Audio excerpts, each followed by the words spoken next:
Hey, welcome to On the Path podcast with Cheryl Nembhard. You know, since I was a kid, I was told my conversations were way too deep. Well, now it's paying off. Join me and the names you know as we go deep into their personal stories of triumph, tragedy, and the lessons they've learned along the way. Friends, this crazy, overwhelming life we live calls for some serious encouragement and inspiration. So grab a cup of coffee and get your notebook, because we're going into the classroom of life. So let's get lifted with faith-filled conversations. I'll see you on the path. You're listening to On the Path with Cheryl Nembhard, brought to you by Compassion Canada. Hey guys, Cheryl Nembhard on the Path, Yes TV in Canada. Let's What's go. up? Oh, Canada. Let's go. So happy to be here. Milo, to Yes, ma'am. you, your portrayal of Tim was beyond inspiring. And the way you carried grief and gratitude was incredible. And I wonder, as you look over your life, what are you most grateful for? You know, I'm grateful for the people that have walked with me. I'm grateful for just those that continue to stick with me in all of life's different stages and seasons and everything. You know, I feel very much a culmination of those that look out for me. And I'm grateful. I mean, it's from my parents to my older sisters to my close friends to my wife and, you know, the brand new one, my daughter, who, you know, kind of looks to me in moments and actually focuses in. And I didn't even tell you last night early this morning. Yeah, when said, you're gonna baby, it's said all the Dada. same. Oh. 5 a.m, I'm changing her diaper, and I had to turn a small little mini lamp light on so I could see what I was doing and make sure that it was number 1 and not number 2. And I fired this light on, and she literally took her passy out, and she went, Dada. Come on. And put it back in. I'm like, come on. what a way to start the day. That, you know, totally grateful for that. Yeah. And That's it. swish. Yeah. Nope. That's it. That's Great everything. interview. Oh my Yeah. goodness. Yeah. See I you love later. it. Oh my gosh, that's it. Oh my goodness. Tim, for you, to see your life translated to screen, you know, is such a unique experience. It's rare air that only a few people breathe. Yeah. I can't even imagine, I can only. Yeah. You can only imagine. I had to do it. Yeah. I wonder, what was it like watching someone else step into the moments that were really deeply personal for you? Yeah. Well, this morning my daughter got up and she said, Dada, to me. All 4 of my kids did. Just like I was trying to up them. Just like that, yeah. Gosh, watching him play me was really fun in so many ways. And just watching my friend play me was even more fun. But I think one of the most profound parts was watching the cancer moments. And I found compassion and empathy for myself that I had not experienced before, that I didn't see coming.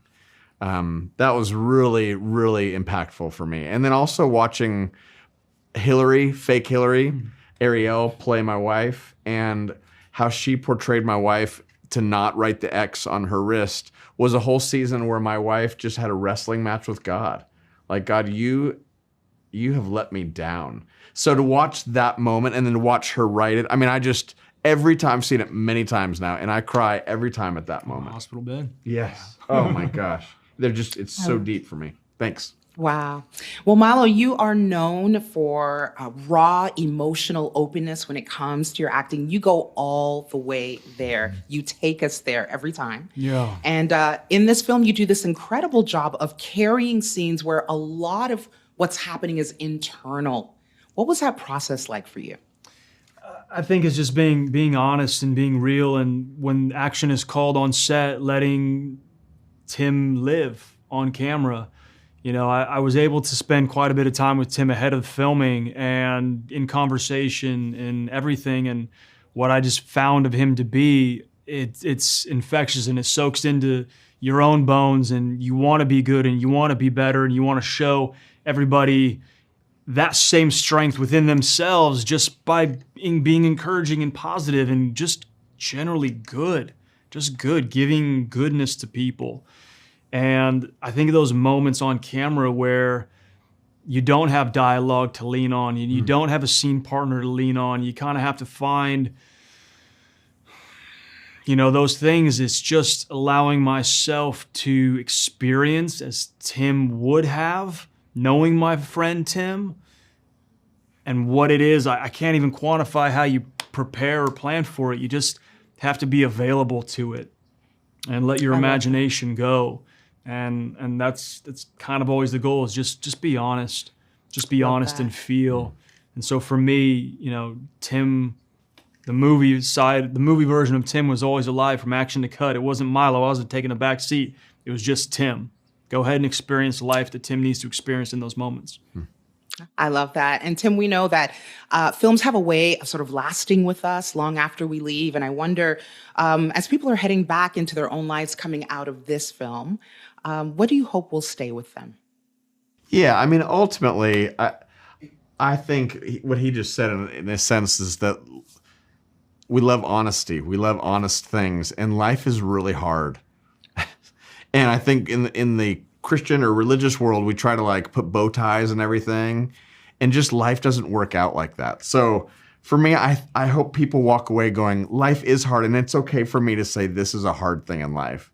And also to walk with gratitude is a huge gift. And we get good at what we practice. And so my hope is that people will find their own X and in the mornings wake up just with a different posture for their day.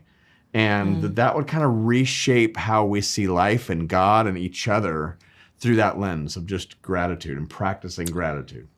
Your answers were incredible. Milo, to you, when I think of the beautiful body of work that you are creating, the word legacy comes to mind. I wonder years from now, as you look back on the landscape of what you've created, what do you want your legacy to be, Milo? Hopefully just an impact off camera. I think the roles that I'm lucky enough to fall into in my career and my work and my 30 years in front of the camera, that's hitting a larger audience. But I think if I can be impactful to those that are around me, that I actually get to meet my friends, my family, my wife, my daughter, those that, we get to share time, like that's my legacy. That's the most important thing to me. The work, I hope people are entertained, and I hope that they are taking whatever they're feeling in those moments, whether it's I Can Only Imagine 2 and Tim's story, or Jack Pearson or Jess Mariano or anybody, and they're able to absorb that and put that practice into their lives, whatever they've soaked up in watching 30 minutes or 90 minutes, 60 minutes of whatever it was that I was playing. I just, my legacy, I think maybe for me is a little more personal, about those that I know and those that really know me. But I hope the body of work does lend some affirmation to life that people can use to live their lives a little better. I mean, that's what we call a swish right there. And those are all no true rim. things. That's no rim. Yes. There's no rim there. Yes, no rim.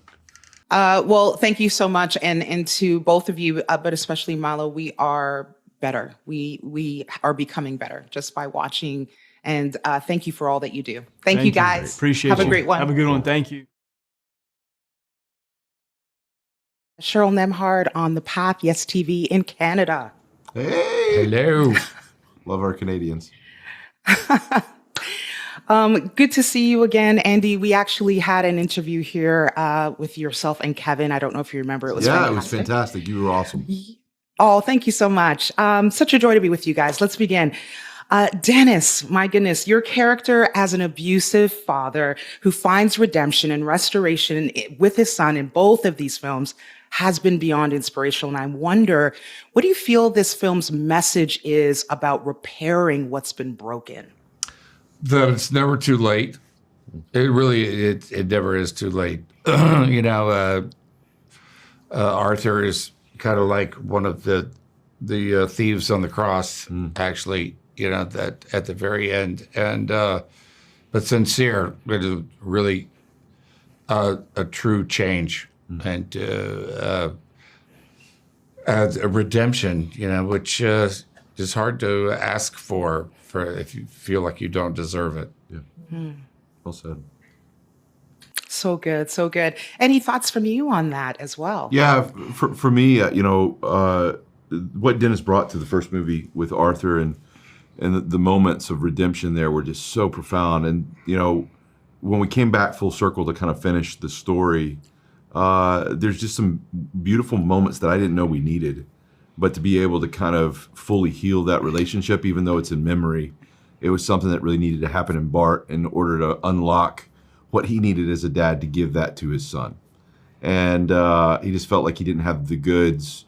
He wasn't really trained how to be a good dad. And we're able to fully heal the relationship with Arthur, and so he can turn around to his son and give him what he always wanted. And so it's a powerful kind of multi-generational fatherhood-themed story that really completes the journey. And it was amazing to kind of be back on set with Dennis and finish what we started 8 years ago. Well, Andy, from a director's standpoint, I know there's always a huge pressure around sequels and doing sequel work. And I wonder, what was the process like for you to reference the original story, but yet allow this film to creatively stand on its own? You ask good questions. I always like your questions. For us, I was terrified to kind of take on the material again, because I wanted to feel like we were completing the story, not redoing the story. We didn't want retreads. And Brent McCorkle, my co-director on this one, wrote the script for this one and the original with my brother, really came up with an incredible angle on it. And, I think going into it, we did want to reintroduce the audience that even if they hadn't seen the film, why they cared about it, and to really understand Bart's pain and the complicated relationship he had with his dad. But then to really kind of break the happily ever after that we had in the first movie and to rebuild it in a much more satisfying way that was really through gratitude. And this new character that Milo Ventimiglia plays, Tim Timmons, is kind of that spiritual guide for Bart finding a deeper meaning than just everything working out. And it leads to the song Even If, which is a huge song. The thing that was satisfying to me is when we did the test audiences, it scored off the charts for both audiences, but even people that hadn't seen the first movie, it scored in the 94 percentile. And it was really amazing for people that hadn't even seen the original to really appreciate this on its own. And then people that seen the original, it scored 100%. So that's always exciting. And I'm really proud of what, as a team, everybody was able to accomplish. That's incredible. Dennis, to you, my goodness, your body of work as an actor has been monumental. That is the word that comes to mind. Such an illustrious, long-standing career and an excellent body of work that the word legacy is coming to mind. I got to give you your flowers. And I'm wondering, there's a pivotal line in the film from your character, father to son, and it says this: sometimes your dreams can rise from the ashes. And I wonder, how true has that been for you in your life? Several times. If you live long enough, you're going to have a couple of rebirths, I think. Hopefully, and each one of them is rebirths, and is actually is kind of painful and uncomfortable, but it's worth it for what's on the other side.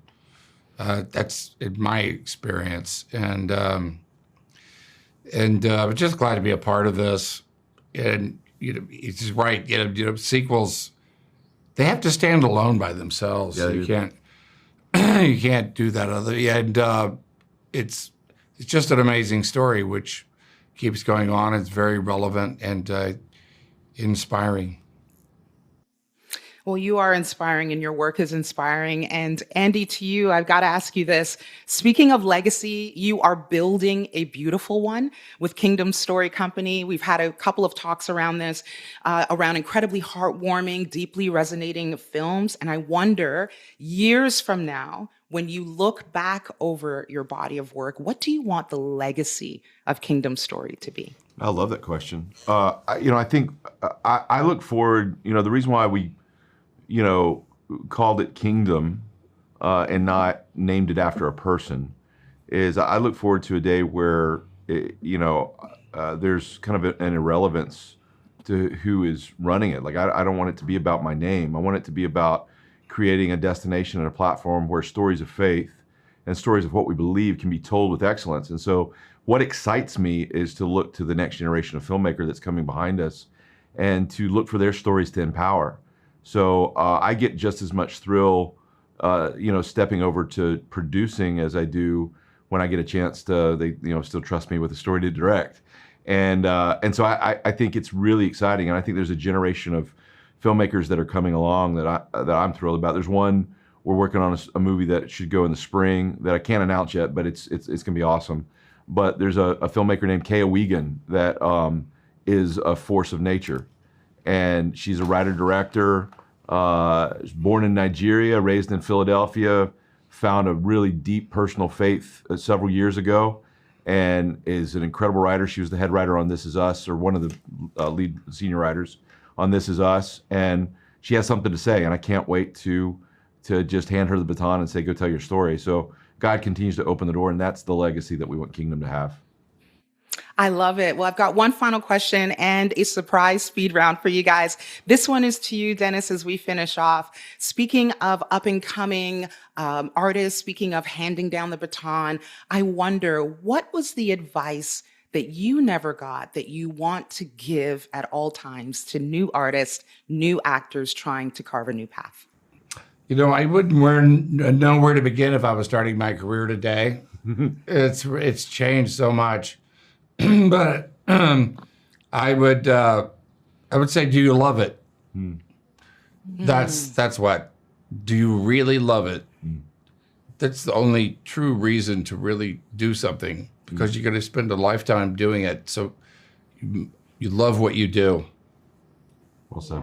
Oh my goodness. So I tell my kids, find something you love, and then figure out how to get paid for it. I love it. That is golden right there. That's worth at least $100,000 right there on the spot. Okay, well, guys, I got a speed round for you guys. This is going to be fun. Just shout it out. Let's see if you guys line up or not. Cake or pie? Pie. Okay. Tea or coffee? I'm coffee. Coffee. This is going to be good. Night shoots or morning shoots? Morning shoots. Night shoots. And so it begins. Big action sequences or deep emotional moments? Big action sequences or deeply emotional moments over action sequence for me. Deeply emotional moments. Yeah. And lastly, country classics for good reason. Exactly. Lastly, country classics or rock classics? Rock. Yes. Well, you can kind of veer back and forth. You country. You're country. I gotta go with country. Yep. I was thinking you would. Yes, absolutely. Well, Dennis and Andy, thank you so much, guys. It's such a pleasure. Thanks for letting me have this time with you. And Andy, I can't wait to see what you come up with. I really appreciate you, my friend. It's always a pleasure. Good questions. Thank you for listening to On the Path with Cheryl Nembhard, brought to you by Compassion Canada.